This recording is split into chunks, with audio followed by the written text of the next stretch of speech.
maybe 8, little ghost investigations, from the time I was 17 or 16 on my birthday was the first one we did.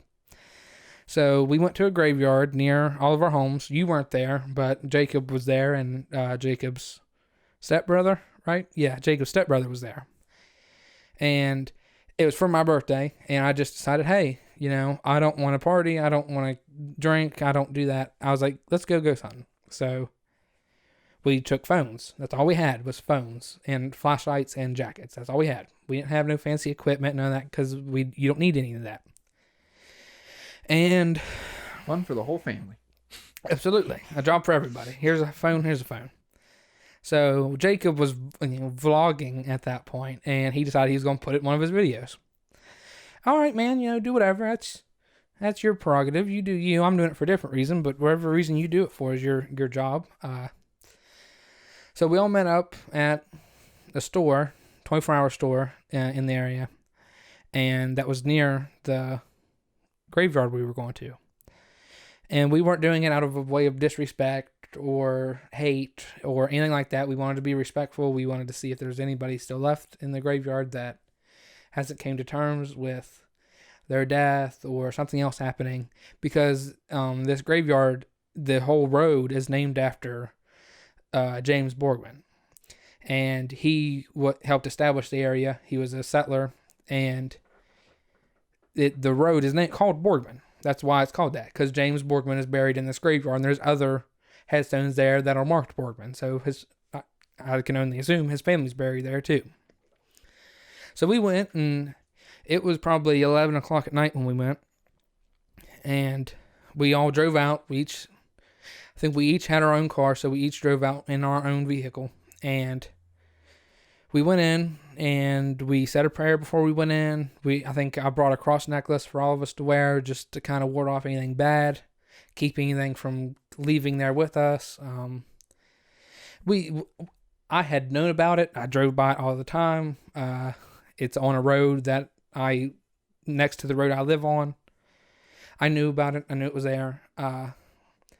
So I had an understanding of how big it was, but I never walked in it. You know what I'm saying? So you get in there, it's night. You can't maneuver it like you usually could if it were daylight. You can't see. So we just kind of picked a spot out. And the worst part is, here's the graveyard. Across the road are houses, like 3 houses. And then there's a house back this way where you have to go around the road to get to it. So it's not like we're all secluded in some graveyard. There's houses around us. We kind of had to be careful. We couldn't just be screaming at each other, hey, what was that? You can't do that. You couldn't just be shining flashlights all around, shining them in people's windows. I think a couple times we even hit the ground because we thought somebody came out with a flashlight. Did you mention what time that you went and did this? Yeah. I said it was around 11. At night? Okay, so did you ever consider, you said that there was houses there. I would be curious to hear what they would have to say. Something tells me they wouldn't appreciate 3 underage men knocking on their door at 11 o'clock at night to see what they have to say about the graveyard across the road. You don't have to go at 11 o'clock at night. I'm just curious, what they would say, living next to a graveyard that you think is supposedly haunted. I think it's bullshit. But I know. I don't think. I can't say I know, but I've seen the evidence to support the claim that it is. And yeah, I would be curious, but that's not something I'm going to go ask and go knocking on doors to find out. Do you have any doubt that what you saw at you haven't explained what you saw yet, but well, the first thing you need to understand is we went there more than once. Different people have went with me there. I didn't just go one time and that was it and we called it haunted. We went multiple times. That was kind of the hot spot for where we went, and we got something every time. It wasn't like we went one time and, oh yeah, it's haunted. Yeah, let's not go back. Cool. No, it was more than that. We went probably 1, 2, 3, maybe 6 times, honestly. Somewhere around there, 5 or 6 times we went. So what did you see?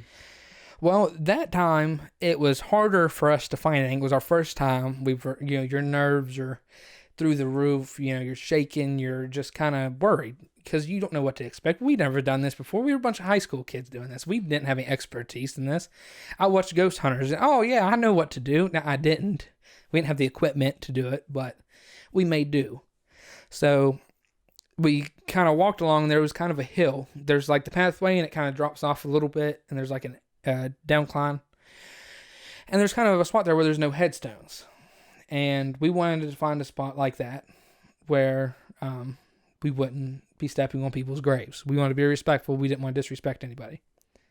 So we went down, and we all sat down in like a U almost. And I was in the middle because I was kind of leading the whole thing. Trey, Jacob's stepbrother, was on my left, and Jacob was on my right.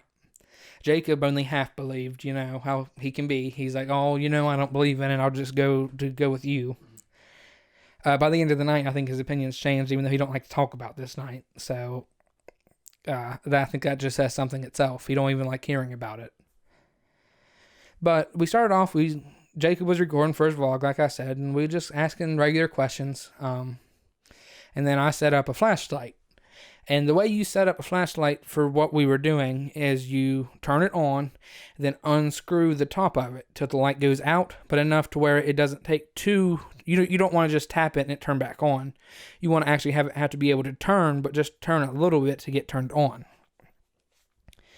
So I did that. I set it up. I put it in the ground, kind of dug out a little spot in the ground so it would stay, and I started asking questions to try to get, if there was anything there, to use the flashlight to answer our questions.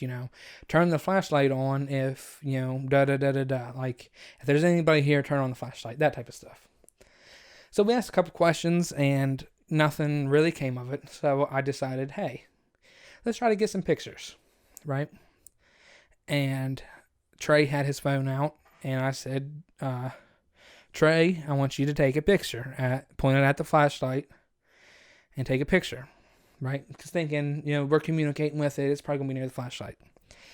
And what happened next is the scariest moment I have ever experienced, ever. I have never, my blood ran cold. And I think the other two people there will vouch for it, is my heart almost stopped because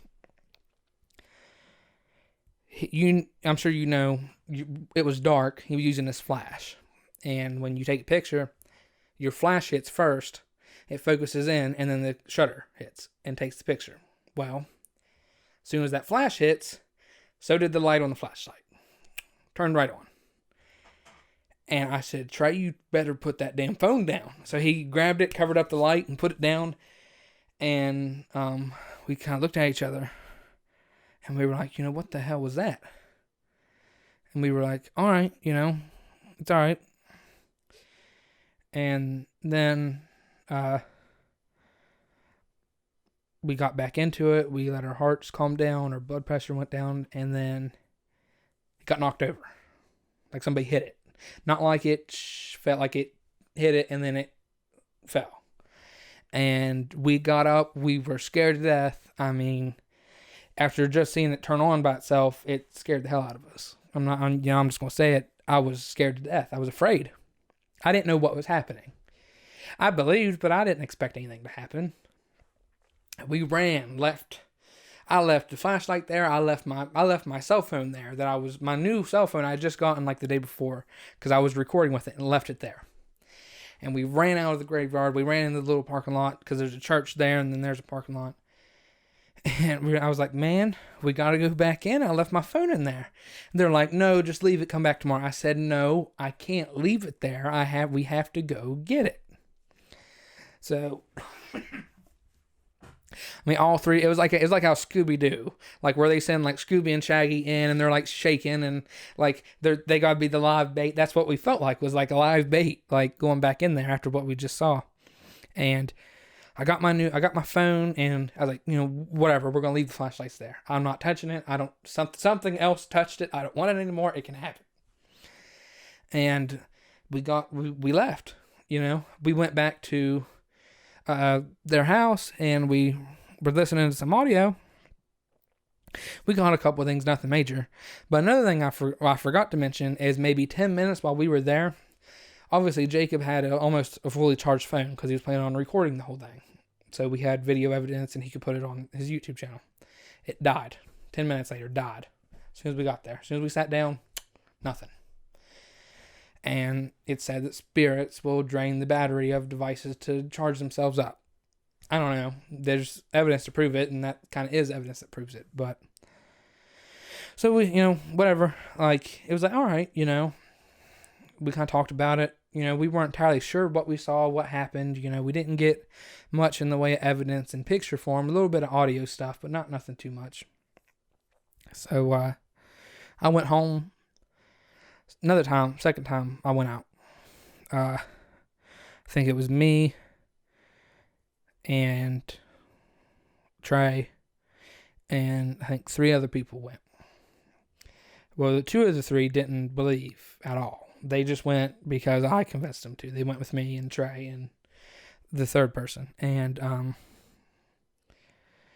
we there was a lot that happened, but it's hard to say what was actually happening, what we were kind of imagining, And we ended up all getting poison ivy because of it, because we jumped in bushes because we heard a truck coming up the road. And we had walked down, there's like a little dirt road, and we had a truck coming up. So we all jumped in the bushes, We weren't doing anything illegal, but technically we probably weren't supposed to be there. We don't know. We jumped in the bushes. We're like, nah, we're not going to get in trouble. Come out, we jumped in a patch of poison ivy. Out of everything there we could have hit bound, we all jumped into a patch of poison ivy. And there was not much in the picture stuff, but the thing that really, like I said, this could have been caused by anybody. Anything could have caused this, but it scared the living shit out of me, is that we went to where we were originally doing the little investigation where we were sitting down. The flashlight was still there, and it was smashed into pieces. Now, who's just going to be walking along a, graveyard and see a flashlight and smash it? Like, so what do you mean by smashed to pieces? I mean, like something beat it with a hammer. And you're not throwing this in there for, more of a dramatic effect. You're being 100% serious. I'm 100. Like, it was smashed to pieces. Like somebody took a hammer and smashed it. Not like somebody unscrewed it and it fell out. Like somebody beat it with a hammer.